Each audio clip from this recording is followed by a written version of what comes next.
Yeah, g'day everyone and welcome back to the TryPod for season 2024, proudly celebrating 10 seasons of tips and talking NRL from a punting perspective. My name is Dane, I'm from Clarkey's Rugby League column, and every week we are joined by the godfather of betting on the NRL, the man himself, Jacob Winny from TryPod. Mate, how are you doing? I am stoked to be here, mate. I can't believe we're going round for a 10th year of the TryPod, as you said, but I love it as much as ever. And we've got so much to try and pack into hopefully 1 hour on this show. Thank you to everyone who is tuning in live. This will be hopefully your appointment viewing every single week. It's going to be that bit earlier and on Tuesdays, as I explained in the season announcement, because we're going to time it to jump straight on the back of team lists, get a little bit of a jump on the markets, and get in earlier for people in their week. But tonight's all about looking ahead for the next really 6 months. And speaking of everyone that's in the comments, they're coming through now. Clarkey, are we live on Instagram as well? You can say good day to that audience there. Yep, I can see we are live here on Instagram with 78 viewers. So g'day to all of our Instagram viewers. For our regular viewers of the show, just bear with us this episode while we iron out a few kinks. We are going to be live on Facebook, YouTube, and Instagram this year. So covering all bases and making sure we can capture the widest possible audience and build this great community. As Jacob touched on, a few changes to the show this year, mainly in our preview slot, which will now be every Tuesday at 5:30 p.m. following the team list announcement, and we will still be reviewing the round 15 minutes after full time every Sunday. All right, we've got a big show ahead. So what's the plan for the show? We're going to go through every single club, talk their key signings and losses. We're going to give our ladder prediction and a brief explanation on why we think that side could finish there.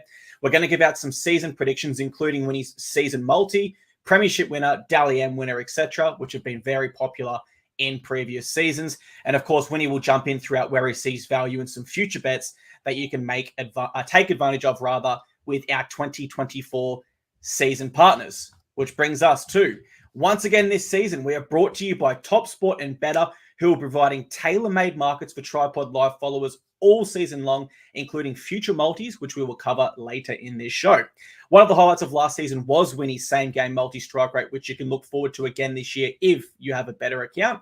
And the mixed matchup has also been a follower favorite for 3 years now, and we're very pleased to announce that Toppy is on board with that again as well.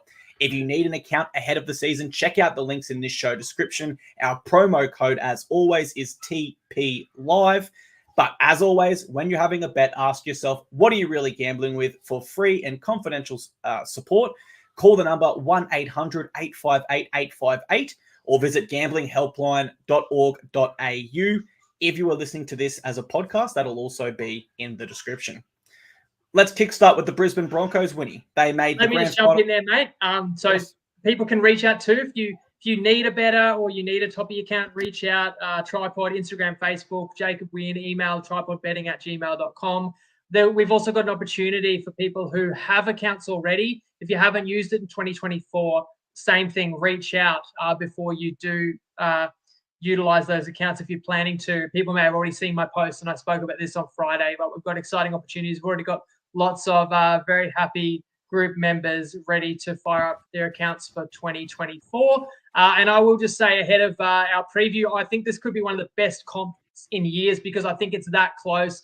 I think there's a genuine argument that fans of every single team in the comp could make that their team is better this year than they were last year. Like, I think people are looking at either with the gains and losses or experience or players improving, that just about every team thinks they're going to be better. But of course, that you could be better. A lot of teams could be better, but not everyone can improve. So it is so hard to come up with predictions. And with that being said, I think it's going to be that tight between 12th and 4th. I've got some selections that might just be downright outrageous. But what I'm not going to do is fence sit. I'm not going to tell you this team's 4-10, 6-10. I've given every team a position. I've got some team positions that are going to blow people's minds. I will say that. But I really want to have some strong opinions going into the year.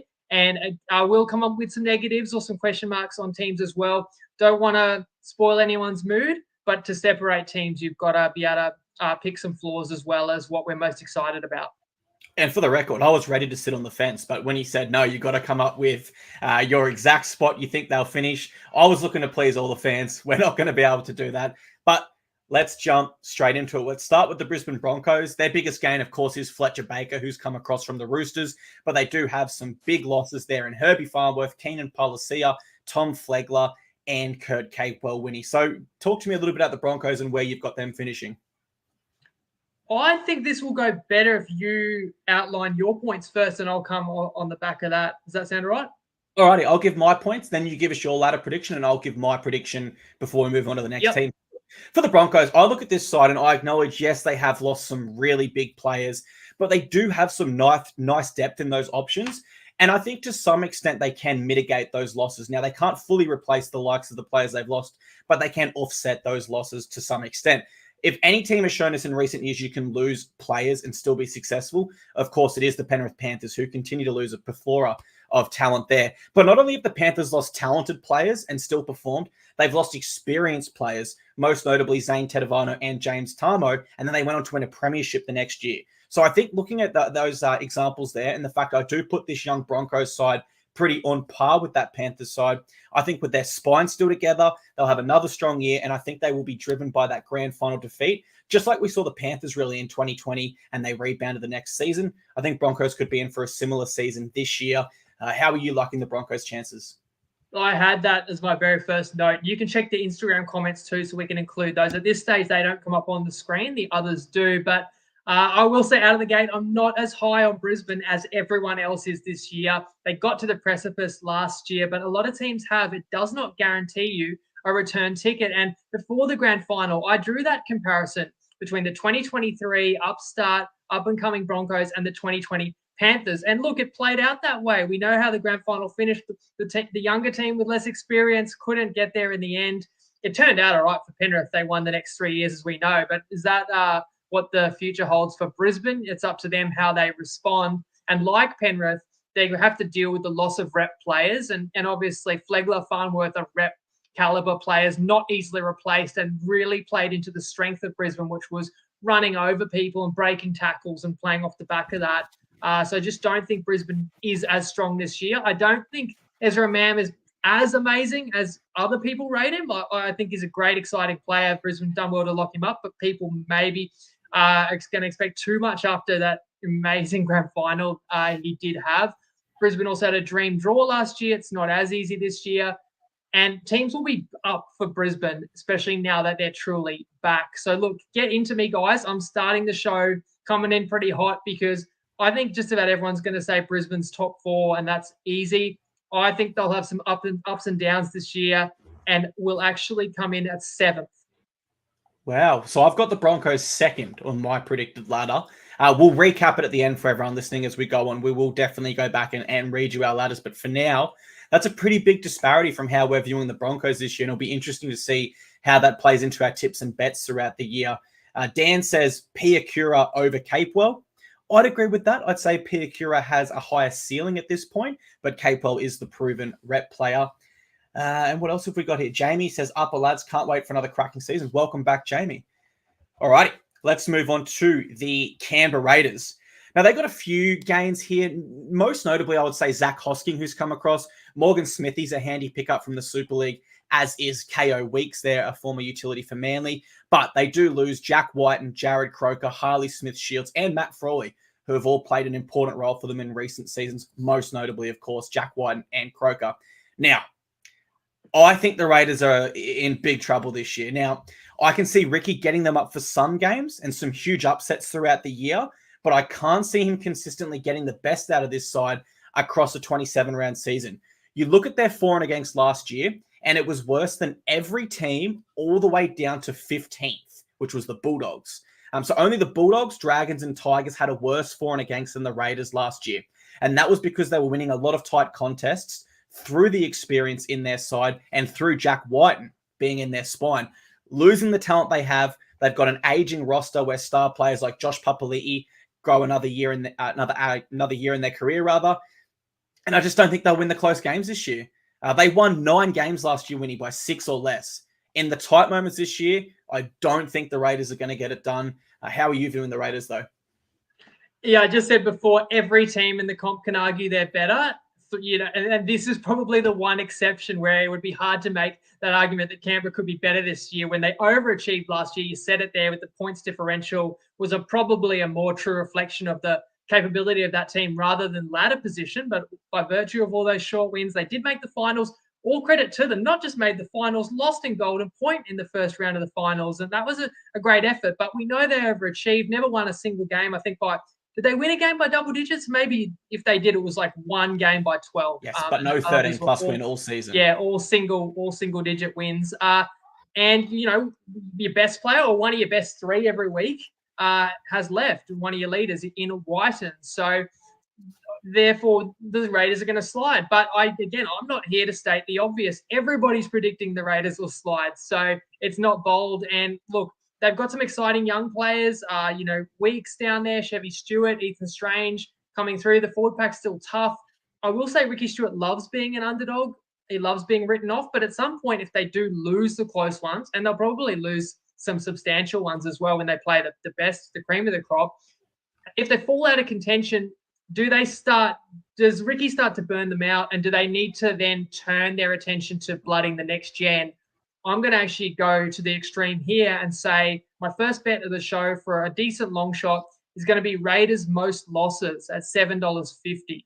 So I think if they fall, everybody else has some merit. $7.50 on Sportsbet is my first tip of the show. And I'm just going to give advice as well. I did look, but that's a whole different podcast just about team top try scorers and stuff.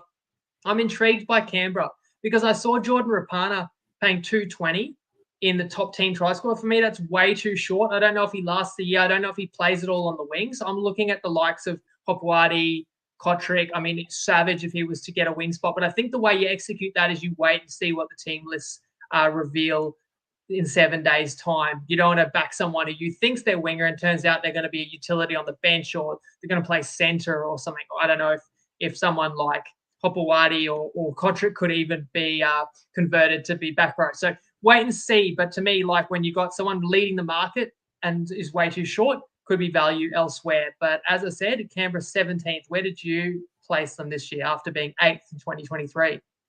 Yeah, I had them all the way down at 16th. So it sounds like we're pretty aligned on our views with Canberra. And a quick note on Jordan Rapana. The Daily Telegraph actually says he'll play fullback, which is very, so like very 220 to lead them in tries is just wrong. So I do think that's a really good opportunity. You just got to check the mail and find out who's definitely going to have one of the wing spots. As I said, there's a few contenders out there.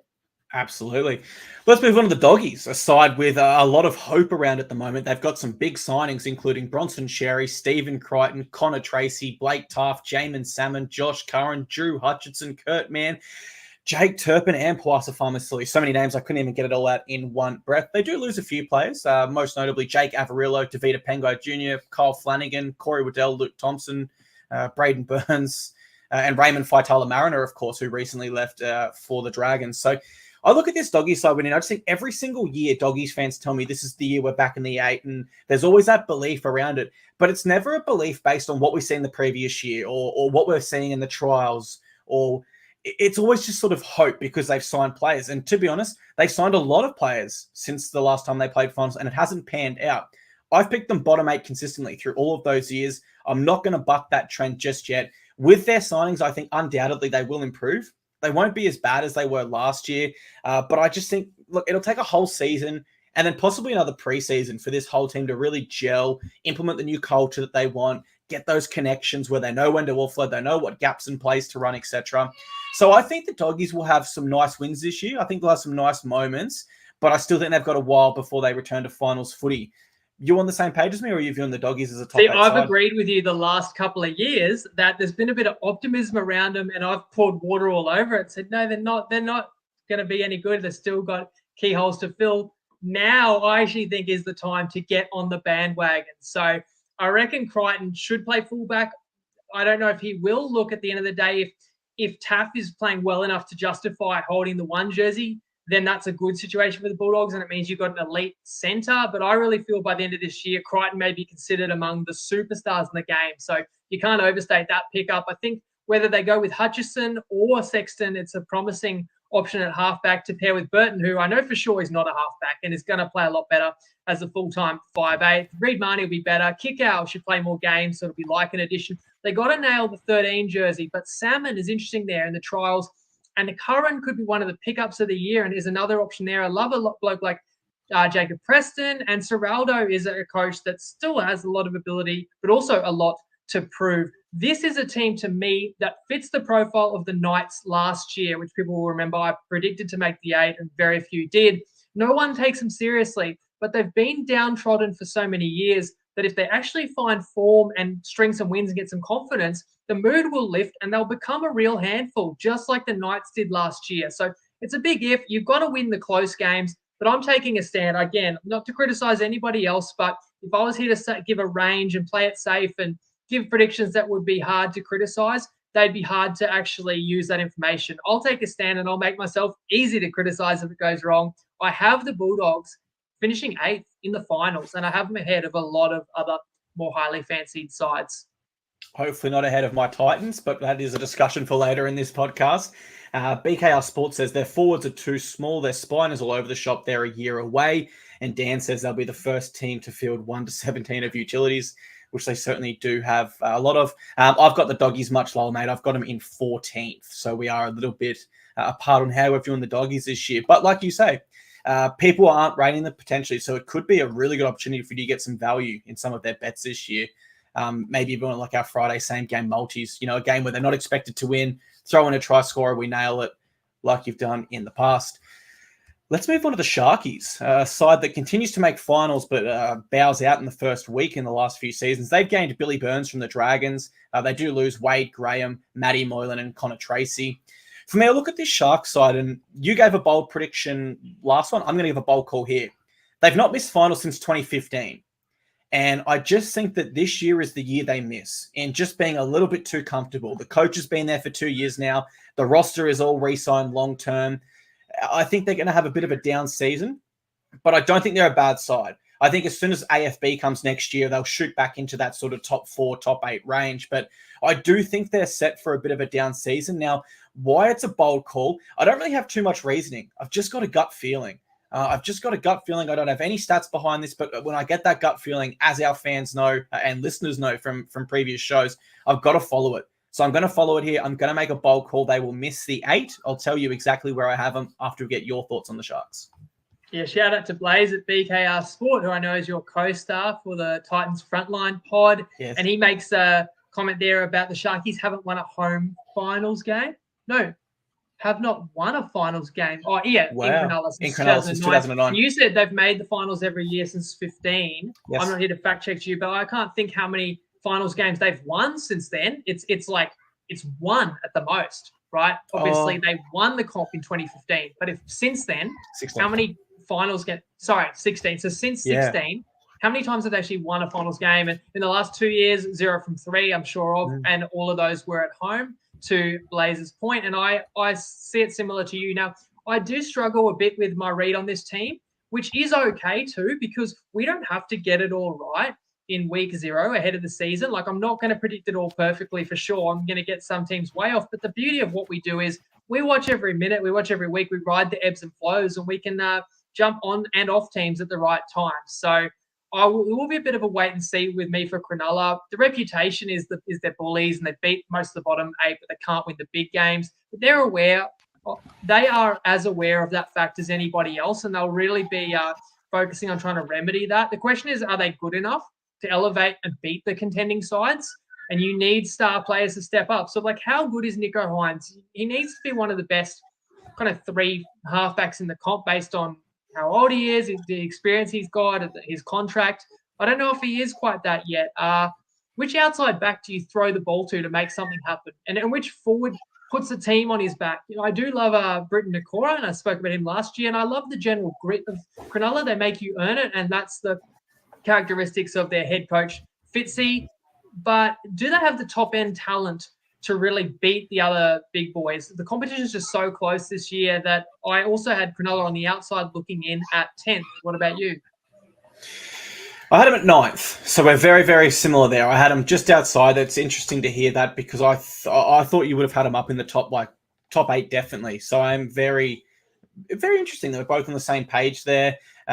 Colt disagrees. He says, I think the Sharks will be up there. There's too much quality to miss out. And that's certainly a good point. When you go through their roster, it is still a really, really strong roster. So maybe a bit of a bold call for us both having the Sharkies missing there, especially when people hear my next one. And I feel like I'm going to get hammered for this one. We're talking Gold Coast Titans. Alrighty, we gain Harley Smith Shields and Keenan Palacia. We lose Cruz, Leeming, Tremaine Spry, and Joe Vuna. Titans top 8. With Desi in charge, look, I feel like people can come at me and say it's silly that I've got them ahead of the teams like the Rabbitohs, Sharkies, Cowboys without revealing too much. But I just have this belief around my side, Winnie, that I've never had before. We've never had an out-and-out NRL coach before.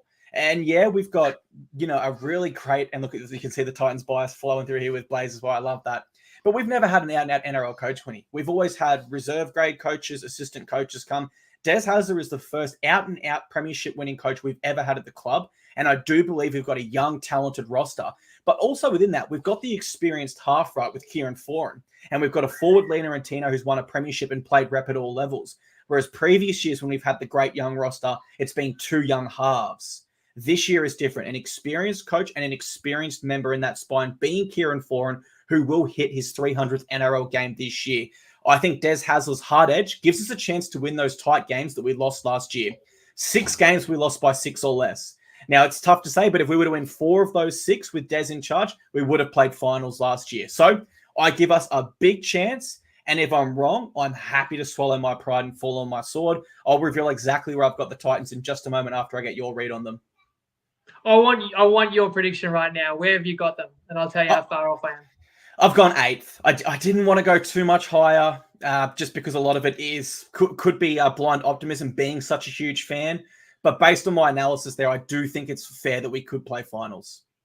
So I'm going to be 4 spots away from you and disagree a little bit. 4. Thank you. So go and get yourself a cold glass of water, mate, because you're going to need it after what I'm about to say. I talked about the Bulldogs being a standout to me as a potential surprise packet. We get them every year. There are teams like Newcastle, New Zealand.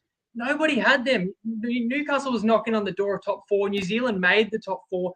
The other side, along with the Bulldogs, that fits the bill for me this year is the Gold Coast Titans. So I know we seem to have a massive Titans bias in this show, but Kieran Foran, can he stay healthy? I really don't think he can, but if he isn't, then you just move Brimson to 6 for mine. I think Boyd has the ability to be a really dependable 7 and play his best footy on the back of this pack that has outstanding middles. Tino off signing the mega deal, Mo off winning player of the year, Palacia, great and underrated signing, Fafita reinvigorated, for more back. You need a solution at lock, but I feel like Des finds it, whether it's Liu, whether it's Aaron Clark there. The back line's got speed to burn, and that's before Campbell returns from injury. Last year went off the rails when Holbrook was displaced, but look, that was short-term pain for the gain of getting Des, who you said before, is a coach I think can unlock the best get the best out of these young players. I see a lot of players that are in their prime or about to be. And when you're trying to make a bold bet and you're trying to come up with something that other people aren't predicting, you've got to bet on what we haven't seen yet. You can't bet on the teams everyone knows and the players that everyone knows is good, because it changes every year. And especially, I think this is a good year for some real surprise packets because it's going to be that close. So if there's only a couple of wins between kind of 10th and 4th, you might as well have some long shots. Call me insane, and I've been called a lot worse. I think the Titans are making the 8. I'm predicting that they come in 4th, and I will give that out as a value play right now. Let's see how long it lasts. $10 on Sportsbet and $9 is good on Dabble as well for the Titans to finish top 4. Hose yourself down, Clarkey. Mate, when you first said you're 4 apart, I fully expected you to say 12. As my daughter goes crazy behind setting it up that way. But yeah, when top 4, wow, you did surprise me there in a very, very good way. Sarah says, am I listening to the Titans League Club podcast? Come on, boys. 11th at best. No shame in that. Got to build toward finals. Hey, I've declared my bias. I'm a bad Titans fan. I'm a very, very big Titans fan. Winnie's not. So there's only one bit of bias potentially within that. But let's move on to the Manly Seagulls. Now, this is a really, really tough side to pick here. I've seen other NRL analysts say they could be as high as top 4, but as low as bottom 4, and neither result would shock them. They gain Luke Brooks, Tommy Talau, Jackson Polo, Itasi James, and Corey Waddell. They do lose the Fainu brothers, Kelma Tuolungi, Morgan Harper, KO Weeks, Sean Kepi, Morgan Boyle, and Christian Tuipulotu recently to the Dragons. Now, I said that some people say top 4, some people say bottom 4. I'm going to go more towards that bottom range there. I have a feeling Anthony Seibold doesn't back himself as a long-term coach here. He doesn't have that long-term security like a coach like a Craig Bellamy does, for example, at the Storm. As it currently stands, maybe you can say Luke Brooks and Corey Waddell are better options than Samuela and the other Fainu brother, who's the young 5'8". His name's escaping me right now. It is it's Latu. Latu Fainu. Thank you very much. Yeah, Latu and Samuela Fainu. So you can't honestly tell me that those two are better, right? And I just think if Seabold backed himself as a long-term coach, he would not have made those sort of trades. The decision long-term is baffling for me. KO Weeks is another. Like, we're hearing he's going to play 6 in Canberra, but then they signed Luke Brooks to play Luke Brooks over him and presumably pay Luke Brooks a lot more money than what KO Weeks would attract. Sean Keppie's another one. I think he's an underrated player, and I think he's a bigger loss than what people will factor in, despite his form not being the best last year. I think Luke Brooks will improve next to DCE, but I do believe the only way this Manly side plays finals is through Turbo having another insane season, and I'm just not sure we're ever going to see that sort of form again.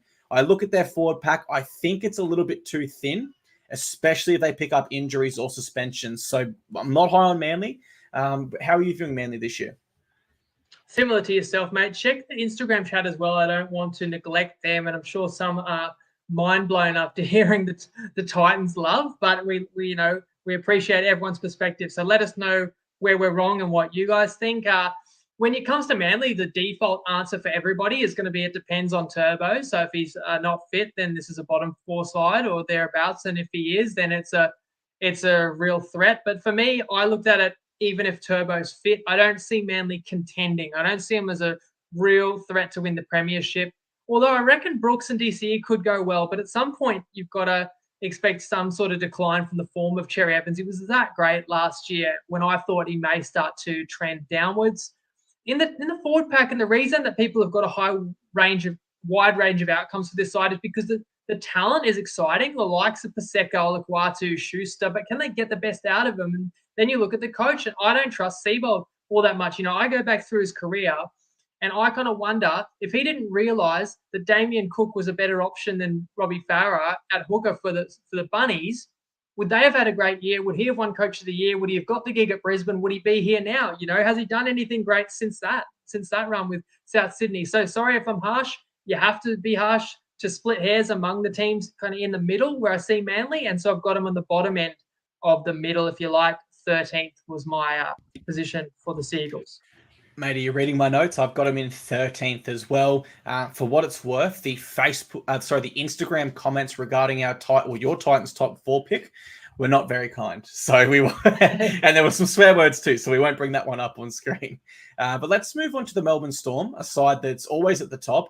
They do lose Tarek Sims, George Jennings, Tom Eisenhuth, and Justin Olam most notably, and they gain Sean Bloor. The Storm are such an interesting side because every year you get people that write them off and people that refuse to write them off. I'm someone who refuses to write them off, especially when it appears like it's going to be Craig Bellamy's final season in charge. He's got a revitalized leadership system with Harry Grant as captain and the halves as the co-captains, vice captains rather. So I can see them having another super consistent season. I do think they're a little short on middle forwards, and I do acknowledge that Christian Welch needs to go back to his best. Or maybe they need to blood a youngster like a Tristan Powell, who they've got in their top 30 this year. I like Sean Bloor. I think he could play middle for them. Their middle options are really the only concern I have over this Storm lineup. But I just refuse to get off the Storm, man. I remember we did this last year, and I said, no, I'm on the Storm. They'll still be top 4. I'll reveal exactly where I've got them in a moment. How are you viewing the Storm this year? I said the opposite. I said that slide last year, missed the 4, and I was wrong again. And I still rate Bellamy as good as any coach in the game, maybe ever. I look at the spine and I see a Munster, Hughes, Grant, hopefully a healthy Pappenhausen, Farlongo in the wings. That's a contender, right? And yet I'm going to freak some people out here, and I'm going to sell Melbourne Storm stock again and allow them to prove me wrong again like they did last year. If they can, I am going to go as far as to say that a team like Melbourne that thinks they can win the comp may find out they're just not quite on that level and they're falling short with the forwards in particular, middle forwards being a weakness, where I think when you look at the very best teams in the comp, that's such an important department. So I've got him. I think this team wants to rip in for bellyache. Maybe it's his last year, but eras come to an end. And as I said before, there will be change and there will be surprises. So I have the end of an era to a degree, or at least a transition period for Melbourne, because there's too much talent for them to go away in the spine. But nonetheless, I got them 9th. Wow, we're very, very different there. I've got them in 3rd still. I just think they'll be too consistent with that spine. Sora says, you guys accidentally mixed your notes for Titans and Manly. And Jeff says, it's great to be back. Great to have you back as well, Jeff. James says, Olam is a loss. I think he is. If he can get back to his best, then yeah, absolutely, he is a loss. And he comments and says that he played through injuries last year, and that's why he wasn't able to get back to his best. So interesting one to watch at the Tigers. Let's move on to Winnie's surprise packet of last year, the Newcastle Knights. They gained Kai Pearce-Paul, Will Price, Jack Cogger, and Tom Jenkins. They do lose Lachlan Fitzgibbon, Dominic Young, Lockie Miller, Noah Brown, Oren Keeley, Kurt Mann, Hymel Hunt, and Jack Johns. The Knights finished last year in pristine form. Like, you could argue they were the form team of the competition despite not going all the way.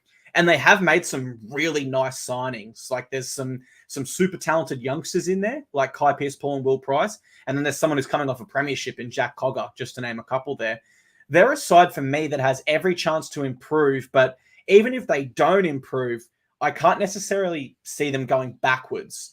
Just you look at the disruptions they had last year to their season with Kalen Ponga's concussion and then also the 5/8 transition. I think they'll be a lot more settled, and they do have an opportunity to really build on last year's form. I like their halves depths and their halves options there. I think that keeps the pressure on someone like Tyson Gamble or Jack Cogger if he wins the 6 to continue to perform very well all year, knowing there's another genuine option awaiting at 14 or in reserve grade. So I like the Knights. I think they'll go well this year. The question is, are you as high on the Knights this year as you were last? I am not. I mean, I would say that was my best call of 2023, and they actually won the ladder handicap market, depending on where you backed it. People that backed it at one bookie won and were cheering in round 27 when they won a game they didn't need to win against the Dragons. But others that backed it with certain bookies lost by 1 win because New Zealand also highly exceeded expectations last year. And I go back to it's only one game, but round 1 last year was the Knights losing a tight one in New Zealand, which ultimately decided a season-long bet at 17-1. And people doubted me really all year, or at least the first half of the year. And I can even remember about round 10, the Knights played the Eels. The Knights were getting 8 points, and I backed the Knights for a best bet, and they lost 40-6. Yeah. People were like, stop, what are you smoking? Stop backing the Knights. I'm like, I'm sorry. I know I look silly, and, and that result makes me look crazy. But to me, the Eels are no better than the Knights, and I'm getting 8 points. That's a bet I've got to make. And people finally kind of saw what I was seeing by the end of the year, and they had an outstanding season. When you consider that the best player in the competition was their fullback, who they lost for a third of the season. You had their captain, Brayley, was out for the year after round 2. There are reasons why they can get better, but you mentioned you're excited about the talent of some of the pickups. For me, none of these pickups move the needle, where I think they've lost a couple of genuine first graders in Young, Fitzgibbon. I don't think they've got a lot of depth in their back row or their bench. I don't really trust Adam O'Brien necessarily. And the Knights just don't tickle me like they did last year. So now I'm off because I think everything I saw has been shown. I don't think there's a great deal of hidden value or upside in this team. And I think they're another side in the logjam. And I hate to say it, I have them 12th this year after having them top 8 last year. Well, I've got them in 6th. So again, we're 6 spots apart there. It's very interesting when we go through our ladders. It's almost as if some will be the same and others will be completely reversed by the same amount of positions. Looking forward to that. James Graham says Dom Young is a huge loss. And yeah, pretty much you touched on that there. He is a genuine, not a genuine needle mover. He was literally led the NRL in tries last year. Zane Sims says, do Melbourne keep their round 1 record again this year? You'll have to wait until our preview for that one, mate. We can't reveal our hand too early on this show. Let's go across the ditch. Let's go to the New Zealand Warriors, who pick up Roger Tuivasa-Sheck, Chanel Harris-Tavita, and Kurt Capewell. They do lose Viliami Vailea, Bailey Sirinen, Josh Curran, Ronald Volkman. The Warriors last year were the best we've ever seen them, particularly in the last decade or so. And arguably, they've made the best signings of any side this year, particularly when you factor in the premiership experience of Kurt Capewell and Roger Tuivasa-Sheck returning, not at fullback, but at centre, where he's shown us in the trials he's going to be just as dangerous. There's a real worry that this side sometimes we see sides when you have a great season and then they fall off the very next year. Cowboys 2022 to 2023, they're probably the best example I could give. So there is a chance the Warriors could do that, but I just can't see it. Hey, I think they're going to be strong again this year. They'll be confident, settled in their processes. It seems like SJ is towards the end of his career, missed out on Dally M last year. I believe they'll be out to send him out a win, or at least send him out on a great season. Andrew Webster, another year experience as a coach. I just think they'll be really formidable, particularly at home. I reckon the Warriors will be the hardest side to beat at home this year. So I'm pretty high on them. Are you high on the Warriors as well? Unfortunately, not really. I guess just gave myself a rap about picking Newcastle last year. But on the other hand, I didn't see that season from New Zealand coming at all. You could have given me 14 picks last year to pick the top 4, and I wouldn't have had New Zealand in it. So all credit to them. They made Mount Smart a fortress, as you said. Andrew Webster did a whale of a job. Up the Waz, swept the nation. But also importantly, New Zealand could take the show on the road and got valuable wins away from home in Australia, which they'd really had struggled to do in previous seasons. The question is the one you posed. Can they back it up? One of my favorite players of all time back in the mix. I wish Roger never left, because there were years where he was the best player in the comp and the rest of the team let him down. And now I don't know what he's got left to give. Imagine if you had 2018 vintage Roger in this team. But I hope he can still find glimpses and have some great moments. And I hope that they can harness what they had last year. But it is so hard to repeat it. And I'll probably get called a hater because I don't seem to be back in the Warriors as often as I should. But it's like Sean Johnson can't play any better this year than he did last year. There's probably more likely to be some regression there. They ambush some sides to a degree, I have to say. You don't get to go under the radar so much when you are top 4 from the previous year. So I just think things will balance out. Maybe New Zealand won't win as many of the tight ones. They won on the back of awesome defense last year, winning tight ones, but you still need a couple of bounces to go your way to win, more than half of them. So I kind of see New Zealand similar to Newcastle. They'll be right in the mix for the top 8, but I've got them on the wrong half of the ladder when it's all said and done. I'm sorry to say, New Zealand in it at 11, despite the fact I do love the Waz. So I put them at 5th, and even at 5th, I was like, damn, I feel like they need to be top 4, but I just couldn't find room for them. So that's interesting as well there. Jeremy says Mount Smart, an absolute fortress. Kiwi Tomahawk says Winnie is the number 1 Waz hater, and Chantel says Waz top 6. Chantel, I like your style. Winnie doesn't as much. So we're both half Kiwi, guys. Do people know that? We should be biased to the Kiwis more than the Titans. We just call it how we see it. Yep, absolutely we do. All right, well, that's 9 teams down, 8 to go, so we're halfway through here. Let's take a slight break from the action. Let's get a word on where the punting action has been instead. Let's hear from the bookies. Let's hear from the CEO of Top Sport himself, Mr. Tristan Merlehan. G'day everyone, it's Tristan Merlehan here from Top Sport. We're back for another year, so looking forward to being involved with Jacob and the crew for another season. It looks like it's going to be a really good year of rugby league. In my opinion, a few of the top sides have probably regressed a touch in terms of their talent. You still expect them to be there when the whips are cracking, but it feels like a lot of those lower end teams have probably improved a little bit as well. So hopefully that should mean we should get one of the closest seasons we've had for a long time. So just looking at our premiership book, we were pretty keen to take on the Broncos. We thought maybe the lack of depth there, maybe they slightly overachieved last year as well. So we've been trying to lay them most of the season, and or most of the pre-season, and we have done that. They're our second worst way at the moment. So they've been well backed at $4.40 into $4.20. The team that was very, very well backed basically as soon as we put the markets up were the Bunnies. They were really heavily backed at around about that $10 mark. We got them into 9. They've obviously had a little bit of a disjointed pre-season. They had a few injuries. Obviously, Campbell Graham's not going to help being out too. So we've actually drifted them back past the price that we laid them at. So that's one where we feel like we've caught them at the right price. But the team that we've laid at big odds, and I'm not too concerned or happy either way. I thought they're about the right price. The Warriors, they've been well backed at $21 into 15. So there was maybe a perception that they were a bit of a flash in the pan job last year, but the punters are certainly expecting them with RTS back to perform really, really well this year too. So been good, sizable betting. Looking forward to seeing how the first few rounds play out. Then obviously we have to make some pretty big assessments as we go through. All right, guys, good luck over the season. Get involved in all the futures. We've got plenty of them up, and of course, gamble responsibly. Great stuff. Thanks, Tristan. Just on that note, You can submit your own custom multis as well. So I've got one that I'll reveal later in the show, but everyone gets a crack at their own. And lots of juicy odds winners hit last year in the TryPod group. So you've got till Thursday to submit your combination, because not every bookie will let you pick like this player top try scorer for this team, and this team to make the 8, this team to miss the 4, or if they do, they'll rip you off. Sometimes if you pick 3 different teams to make the 8, you should actually be getting magnifying odds because there's less and less spots, and they're negatively correlated events. Anyway, you're going to get the best possible price having that crack with Toppy. So check it out in the TryPod group. Yep, Tristan will price up anything already a market on yourself to streak at Magic Round this year. Pretty short odds, unfortunately, but might be a bit of value there. Let's move on to the Cowboys, side that was disappointing by their measures last season.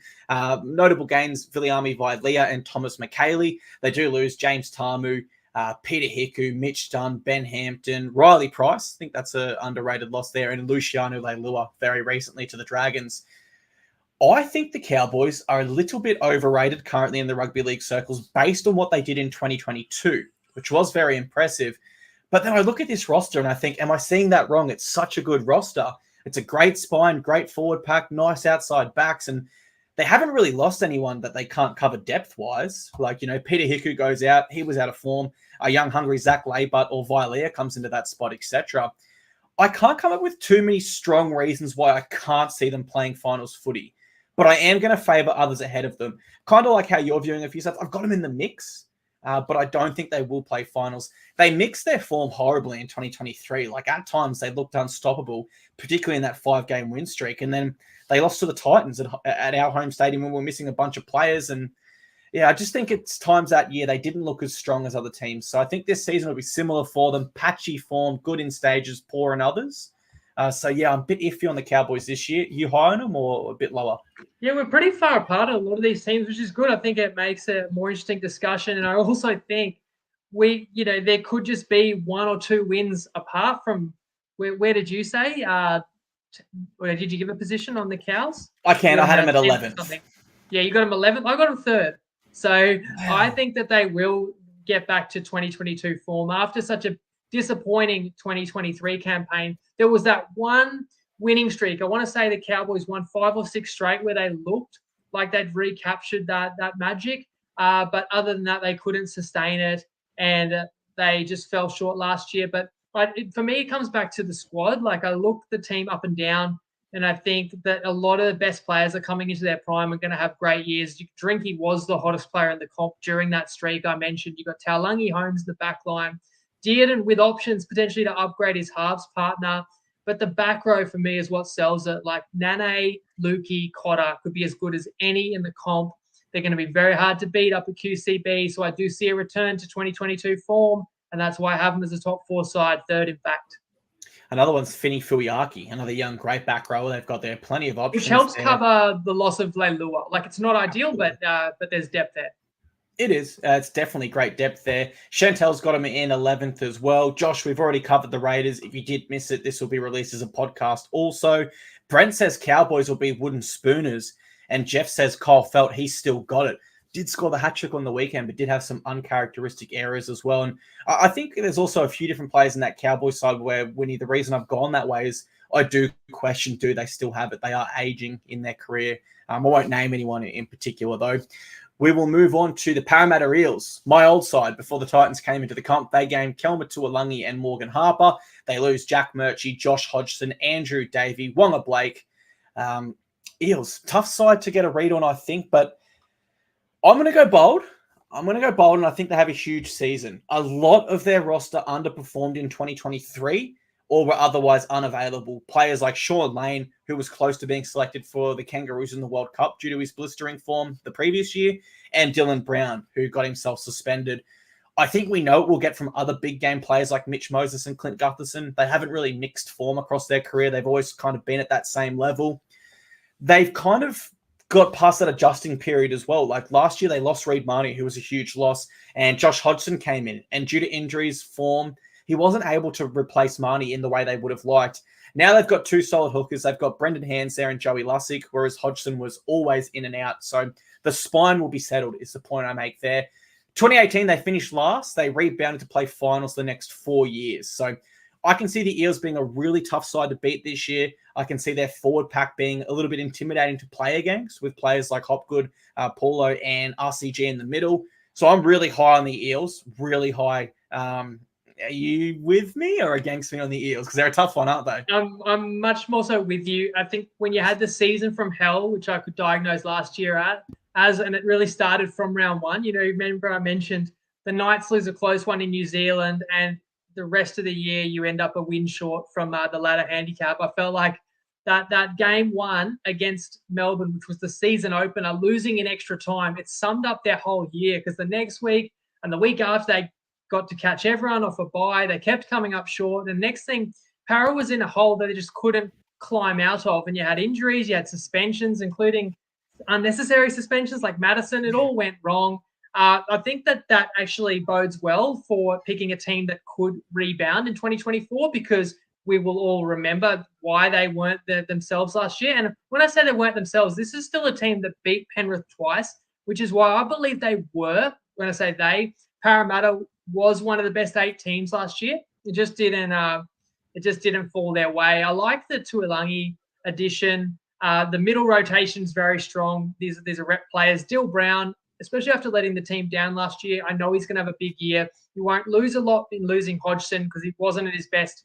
And Hands is a very serviceable, capable hooker. And then, Gutho and Moses are in their prime and such important positions. Penasini's going to have a great year. So with a strong roster, rate the coach. I also like the fact that how many of these guys will play Origin? I even feel like Junior Barlow, Reg, they might not make it. They might just be on the fringe and might not be in Madge's plans. And it's perfect to have a bunch of guys who are close but don't make Origin. It really helps you through the middle of the year. So I think that's a strength or an advantage for Para. And if they start a little bit stronger this year than they did last year, there's no reason why they shouldn't be top 8. So I have them 6th. It sounds to me like you might have them even higher.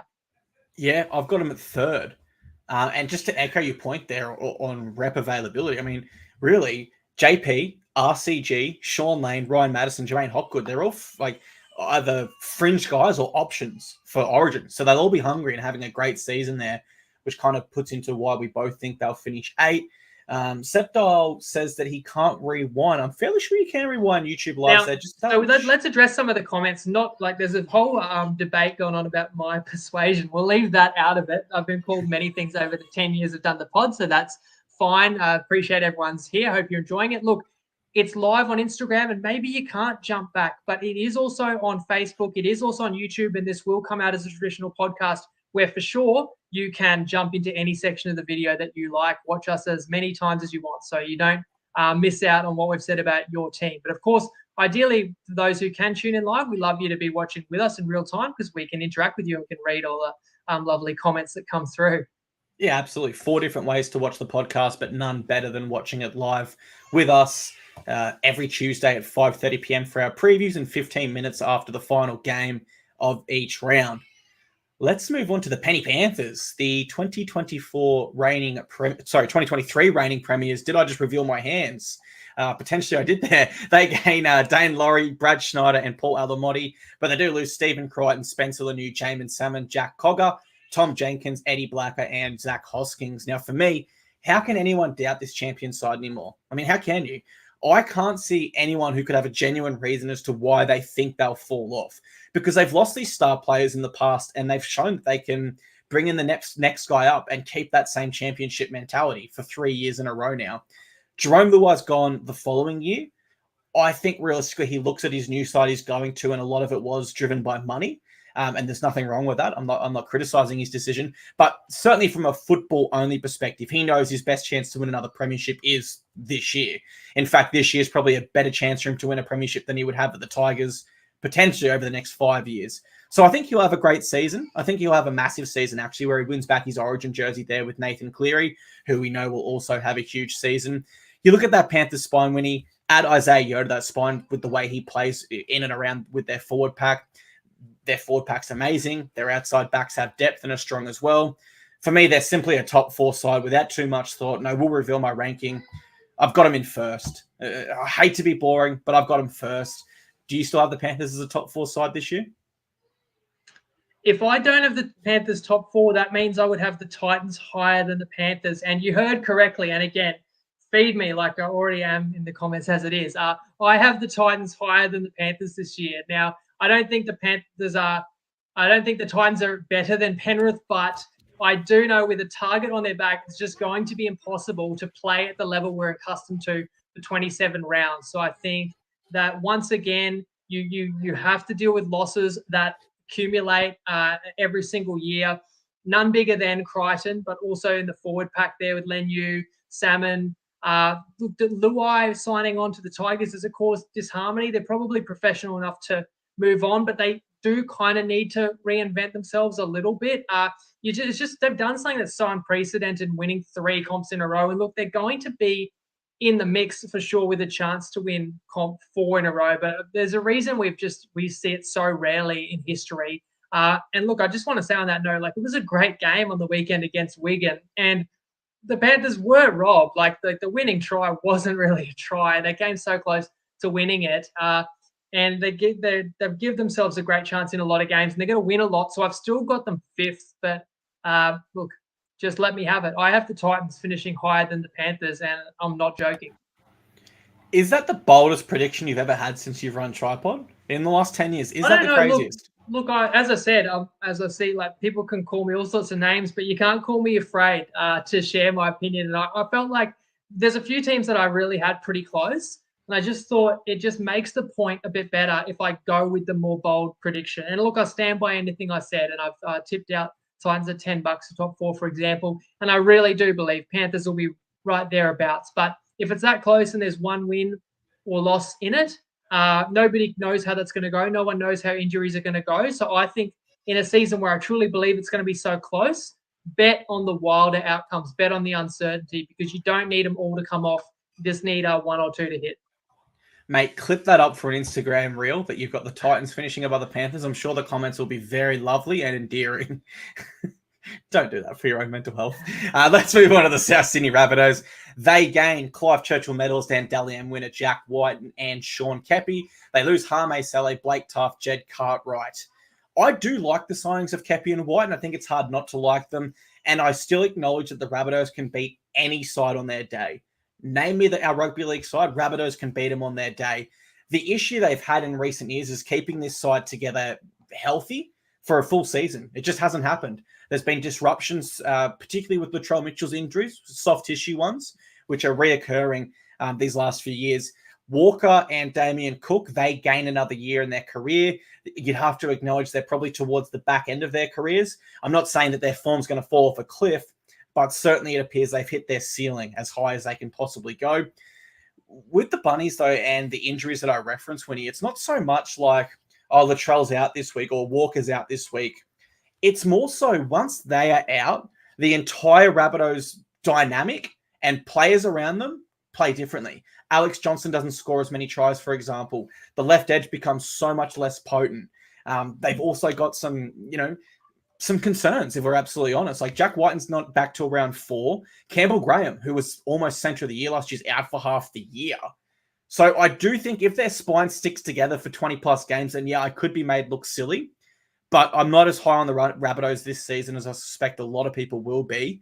I've got them missing the 8. I'll tell you where once we get your thoughts. This is a team that could be high variance again, and they fooled me last year. I really thought they'd come home with a wet sail, and they missed the finals altogether, and their energy was off, and it just really compounded. One bad loss led to another. They never regained the form, and they just kind of lost interest there. But the ability, I don't think, should be questioned. And you look at a guy like Jack White, and he went to South Sydney for no other reason than to win the comp. He's beloved in Canberra. He could get more money there. He could get more money with the Dolphins. He's even saying he won't play rep footy. Like, his goal is to win a premiership. And he bought what the other Indigenous players told him in Indigenous camp. I believe that's the place to be to win one. And the time is now for Cookie, Walker, Latrell. None of them are really going to get any younger or better. This is their window right now. Cam Murray is as good as any forward in the game that I'd want to have leading my team. It's a forward pack that gets you on the front foot. There's a question mark for sure about Lachlan Ilias, but I think he can do it. So I can appreciate your case, and maybe if you don't rate Souths, you do back them to fail miserably, because it does feel like a team that's all or nothing. And if they're in the premiership hunt, they'll be in it up to their eyeballs. But if they're not, they could fall away badly. However, I have them, the former case, coming second in the regular season, in fact. Second? Wow. I've got them all the way down in 10th, man. So we definitely are worlds apart in the Bunnies. I think that's our biggest disparity yet, 8 spots apart. Jimmy Graham says, Demetrio wields no power. Latrell runs the shop. Interesting to see how their new coaching setup goes with Sam Burgess gone as well now. Let's go to their arch rivals, the Sydney Roosters. They gained Spencer Laniu and Dominic Young. Nice pair of signings there. They do lose Fletcher Baker, Jackson Paulo, Paul Momirovski, Drew Hutchinson, Jake Turpin, Corey Allen, Nathan Brown. So a fair few losses there. I just think when you look at this Roosters side on paper, you look at their coach and the ability they have, we know what they're capable of. I wouldn't say they're quite like the Bunnies where they can beat any side without debate, but it is hard to lead them out of any top 8 when you put together their roster. And yes, you can make that argument for a lot of teams, I suppose, but I think with the Roosters, it's a little bit different because they've got that proven track record of kind of always being there at the business end of the season. This side this year will have a consistent preseason with no disruptions. Last year, I would hazard to take a guess that maybe 10 plus of their players were affected by the World Cup. Most notably James Tedesco, who wasn't there. Full preseason, no disruptions. Maybe you could say Las Vegas is a minor one, but I do think that it's not massive enough to disrupt them at all. I also think someone like Sam Walker will begin to finally, I won't say realize his potential because he did have a strong rookie season, but he's now injury-free. I think that's the biggest one. He's injury-free. He's had a full preseason with Luke Keary again, and that also includes Brandon Smith. Last year, Sam Walker would have had the preseason with Smith, but then he got injured with the ACL injury and was playing injured and out for a lot of the year. So I reckon they've ironed out the issues they had last year, and I reckon they're ready to kick on a little bit this year and improve from what they did last year. How are you looking at the Roosters? Look, I look at every season on its own merit, but it did occur to me I've picked the Roosters to win the comp the last 2 years, I believe, and I'll make it 3 in a row. I'll tell you right now, spoiler, that's going to be my grand final winner and my minor premiers. I just can't look past the depth of this side. It's absurd to me that they can fit them all in. You know, Walker had such a tough season last year, but I really feel like he's primed to lead the side and to be one of the best and most dynamic halfbacks in the comp. And the rest of the names, I don't even need to mention all these names of the stars that they have, but you look at Brandon Smith, and he was really hampered last year. He can kind of be like a new signing if he can be consistent. Leniu and Young are awesome additions. If I was to hear Teddy was going to retire from rep footy, I'd feel like even stronger, and that could be a blessing. I don't know if Teddy will get dropped from Origin. I was critical of Tedesco last year because I don't think he's on the level that everyone's accustomed to, but he's still a top-tier fullback. There's an embarrassment of riches in terms of outside backs around him. The coach, Robinson's as good as they come. I think this team gets it right, and they're definitely a top 4 side in my eyes. And in fact, because I felt most confident they'll make the 4 of anybody, I put them at the top of the pile. Great call. I've got them at 7th, but you've almost twisted my arm a little bit there. You know, guys like Jared Warrior-Hargraves, Joey Manu, they are going to be on their last season with the club. No doubt they'll want to send them out as a winner. As you said, the depth, like someone like Billy Smith might not even be in their best 17. So I might have to reevaluate my ladder a little bit closer to the season kickoff because I'm almost higher on the Roosters now than I was 2 minutes ago before you. Sorry, lower on them. You've really twisted my arm there. So I'm liking the Roosters now. Let's go to the Dragons. We have some 2024. Before we do, again, we're talking to people about the format. Now, I see we're at the 59-minute mark. This is kind of new for us. Again, vertical format, Instagram Live. I have a feeling this show may cut out at the 60-minute mark on Instagram, and we had a feeling we would go a little over the hour to cover all these teams, and we're going to wrap it with overall season predictions and grand finals. So if we do cut out momentarily, you can still pick up the stream again on Facebook or YouTube. Just search TryPod Betting with a Y there. You'll find us. Plus, we're in all podcast players soon after this stream concludes. But if you lose us, we will still be plugging away, concluding this preview. Absolutely, we will be. Let's move on to the Dragons. 2024 gains of Hame Saleh, Kyle Flanagan, Tom Eisenhuth, Jesse Marschke, RFM, and Christian Tuipulotu. And of course, Luciano Leilua, who joined them recently. They lose Jaden Sullivan, Zane Musgrove, Billy Burns, Tyrell Fumayano, and also Tautau Moga and Talatau Amone. For me, Winnie, Shane Flanagan has a big job ahead of him. The Dragons, in my view, have the weakest roster in the league. I did predict them for the wooden spoon last year. I was wrong, only just. And I don't think that roster has gotten significantly better. There is talent dispersed through their roster. Like Tyrell Sloan has potential. Ben Hunt's a great halfback. But I don't think it's talent that can consistently combine over a 27-round season to finish high on the ladder. I think they'll have some really bad performances this year. Like, I'm talking like 20-plus point losses. I see some really bad losses for Flanagan in his first year. But just like the Sharks, it took him a few seasons to build his roster, shape it, influence the culture of the group, and get them back on track. And then we saw the Sharks consistently play finals until they won a premiership. So I think history will repeat itself here for the Dragons as far as that's concerned. But I think they're in for a tough year in 2024. Would you agree with that? I do, and I think everybody does. You can check the Instagram feed. Just I'm curious. Did I tell a lie before? Has it been upgraded? It seems to be still going. Hey, go beyond 60 minutes. I heard that was an issue a few weeks ago, so that's good news. Hopefully people are enjoying it. You can check in on the comment thread there. Look, I'll start with the negative, one being that your captain doesn't really want to be there, and it looks like when Ben Hunt gets interviewed, it's like a hostage interview, saying all the right things now, sure, but the truth is still what came out last year. And they weren't good enough last year. And you made the point, where have they gotten better? Where's the improvement to raise the Dragons up the ladder? Probably isn't there. The positive is that it's a team that fights hard. They can limit mistakes and make an opponent earn it. They will actually just win a handful of games by winning ugly, which will suit the DNA of a new coach like Flano. And this is a team that can sneak up on opponents. This is a team that will be underestimated because they've been so mediocre or worse for several seasons. The other thing is, from a punting perspective, there's no point me saying all the reasons why the Dragons aren't very good when everybody is down on them. You don't get value going against the sides that everyone will back against. I actually think the Dragons won't be as far away from the rest of the pack as others might, but still, they were in my bottom four.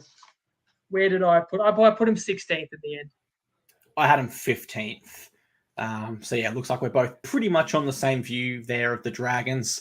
Let's go to a side that is often out of the media, the West Tigers. Their 2024 games are Latu Fainu, whose name escaped me earlier in this podcast, his brother Samuela, Jaden Sullivan, Aiden Caesar, Solomon Alamalo, who I don't know too much about, but he's a super rugby player. Fatape from the Queensland Cup, and Justin Olam. They lose Luke Brooks, David Norfoluma, Tommy Talau, Dane Laurie, Tukey Simpkins, Brandon Wakeham, Tristan O'Reilly, and Sean Bloor to the Storm.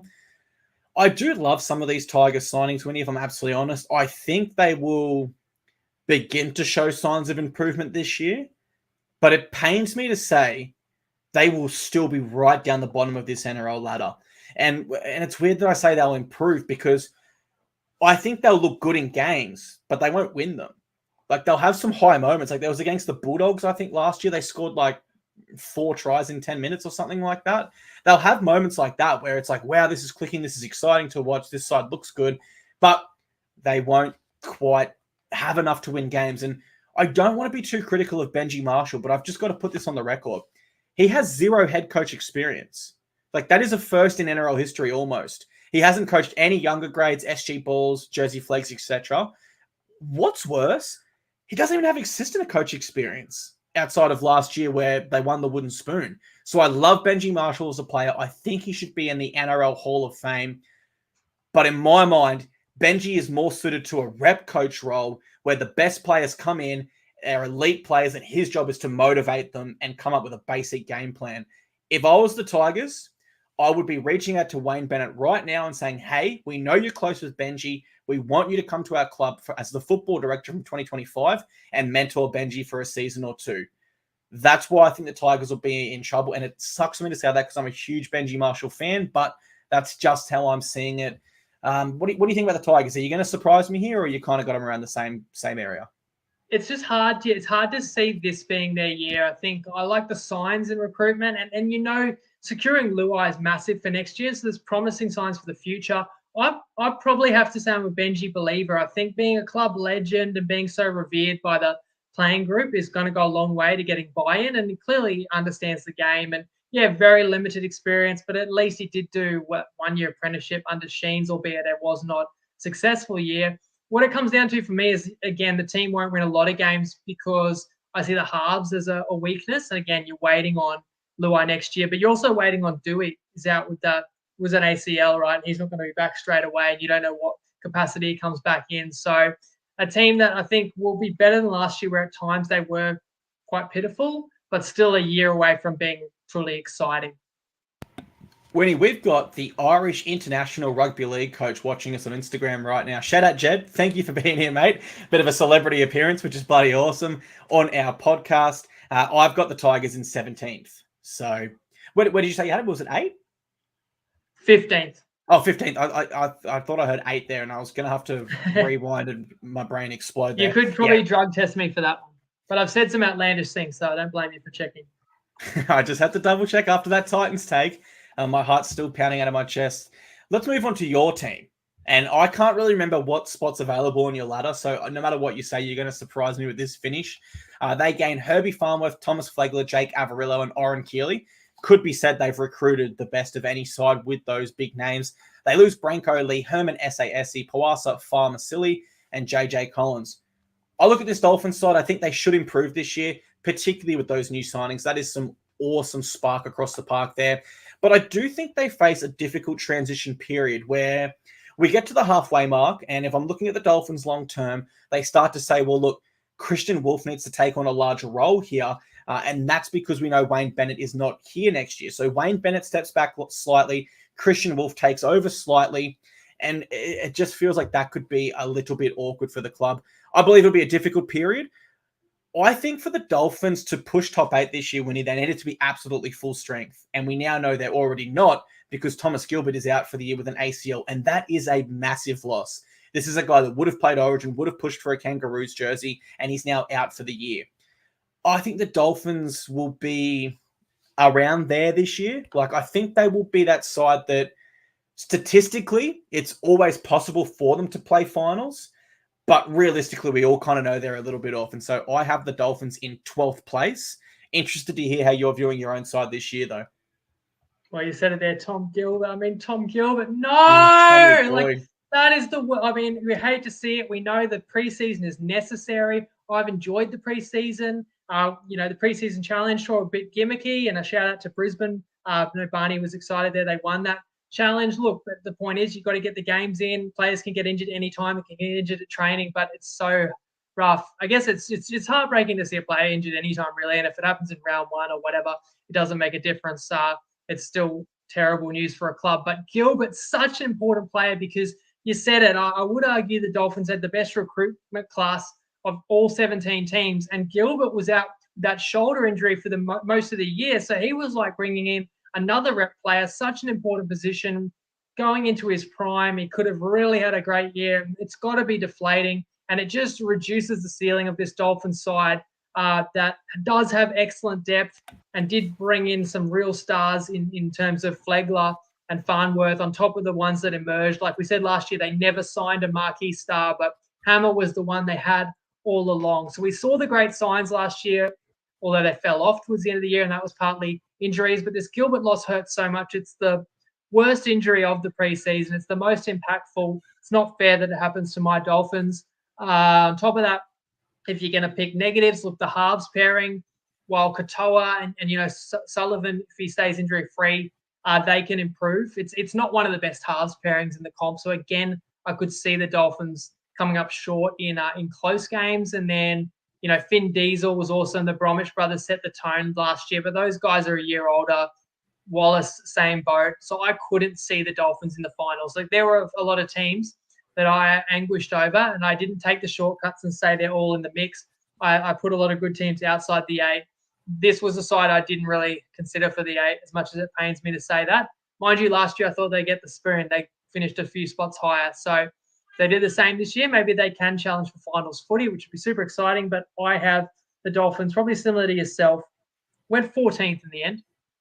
Yeah, I think they finished 12th last year or 13th, so a I little think bit 13th lower. last year. Yeah. 13th. My Titans were one below them. Chantel says she'll be watching the Dolphins just for Herbie, who did win the NRL Roast Hottest 100 this year. So big start to the season for Herbie off the field. Colt says, I agree with Clarkey. 12th is a fair assessment for the Dolphins. All right, let's summarize our ladders here. So I have gone in my top 4, Panthers, Broncos, Storm, and Eels. Your top 4 is?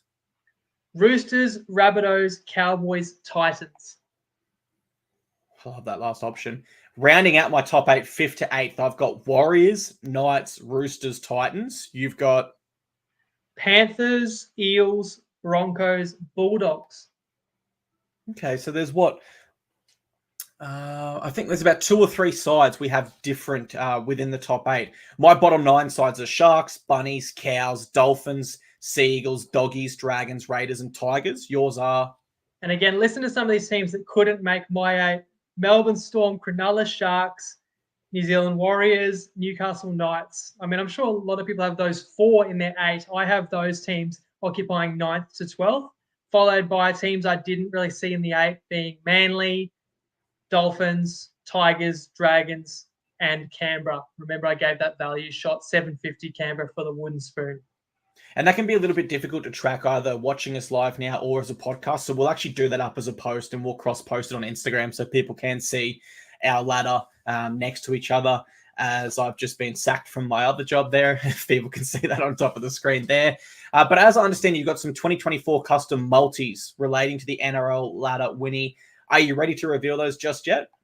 Yeah, so I've got one that I'm going to share tonight. People who hadn't used their Toppy account this year and reached out to me, and a lot did, check your emails today. There's something that hopefully will bring a smile to your face. And people also got their promo eligibility reviewed too. So that's going to allow you to jump on this if you would like to. My special, which I'm going creative, I've got 3 ladder head-to-heads. So I'm pairing up 3 teams.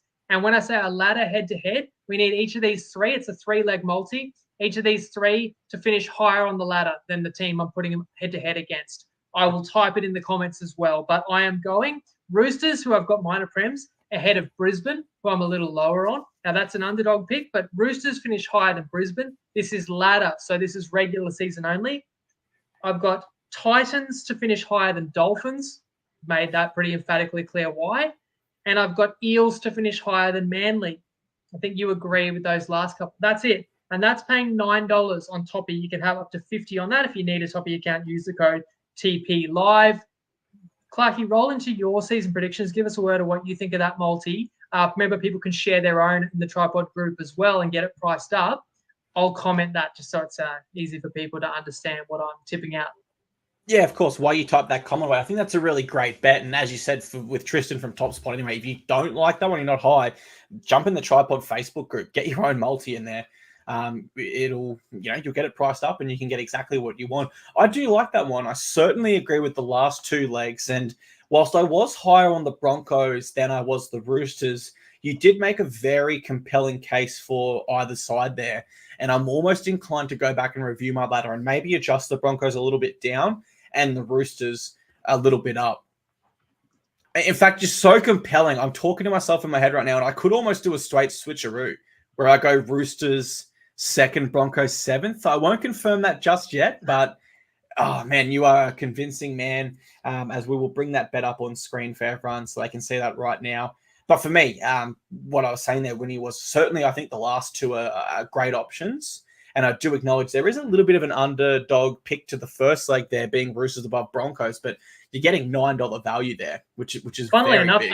they meet in Vegas, in 5 time, so it could set the tone for that multi early on. But we've covered all 17 teams. I've given my season multi, but we've got some overall season predictions. Like we're going to go Dally M, top try points, most improved sides, best signings. These kind of things that people want to hear from us, and our grand final prediction. So let's get into that. Let's make this show shorter than a footy game. Keep it within 80 minutes if we can. Yeah, let's breeze through our season predictions. For my Dally M, I'm going Nathan Cleary. The reason I'm going that Winnie is I've still got the Panthers in first. I think Jerome Luai will have a great season, and there are players that could take points from Cleary, but I do think he's the key orchestra of their band still, if you will. I did a post on my page in the off-season where I calculated every single player's Dally M points from 2020 onwards. Nathan Cleary leads that poll. So across all seasons combined, he has the most Dally M points of this decade so far. Just hasn't won the top gong. So I'm going Nathan Cleary for my pick. Who are you going to go? That wasn't quick at all. I'm going Drinkwater. Scotty Drinkwater, I like it. That's a great pick, actually. Last year was deemed ineligible due to the suspension early, but was otherwise right up there on the ladder. Top try scorer, Dallin Watene-Zelezniak for me. Missed out by one try this year. I think Dominic Young will be a little bit lower playing outside of Joey Manu. So I'll go DWZ for top try scorer. Who have you got? Boring, but since I have him top 4, Alex Johnston.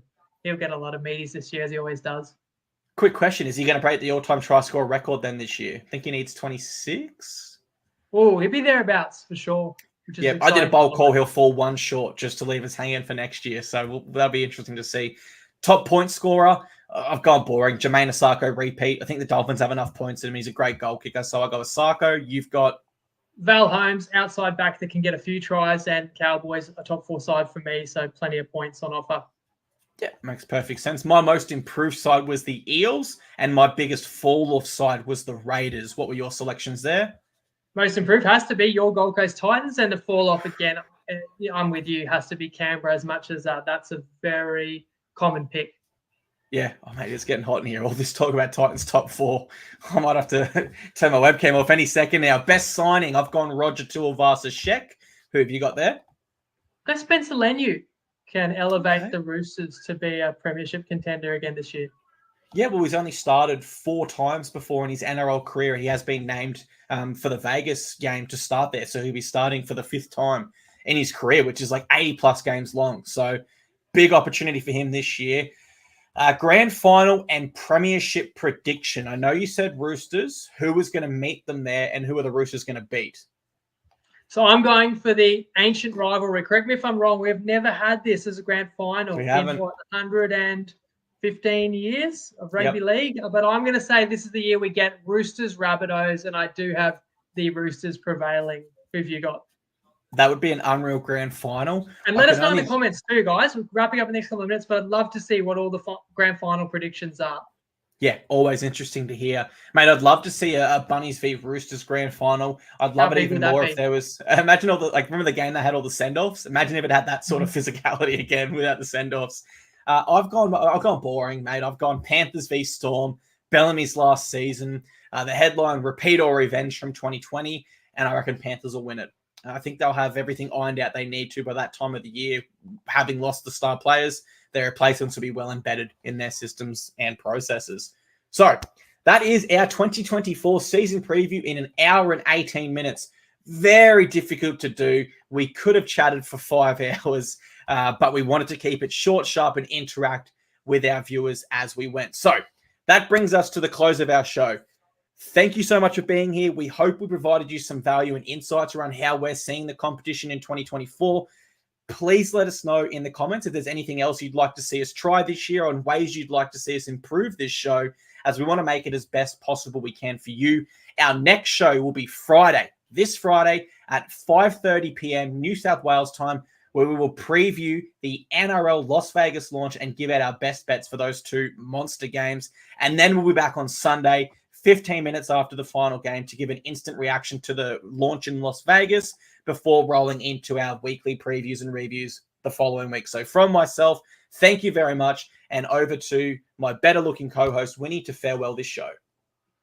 Well, that's something you said on the show that wasn't true. Everything else we're going to find out. That's the best thing. We're going to roll the balls out there. We're going to find out what's true and what's not. Let us know what you think. That's what it's all about, the community, interacting, sharing your opinions, your plays. So let us know in the comments. And also, we've got a Facebook group. We've got the Discord as well. I've partnered a lot of content with Wiki. So if you're looking for any TryPod content too, you can look up www.wiki.ai. If I didn't say before, I've got a second season multi through Better, but I'm saving that till Friday. We're going to have a little bit more time in the Friday show. And I was looking after account holders with Better. I didn't know if that would be finalized by today. So I didn't want to put that multi up until it is. So catch you guys Friday. Have a fantastic week. Thanks for tuning in to our first show of our 10th season of TryPod. Clarkey, say it with me, mate.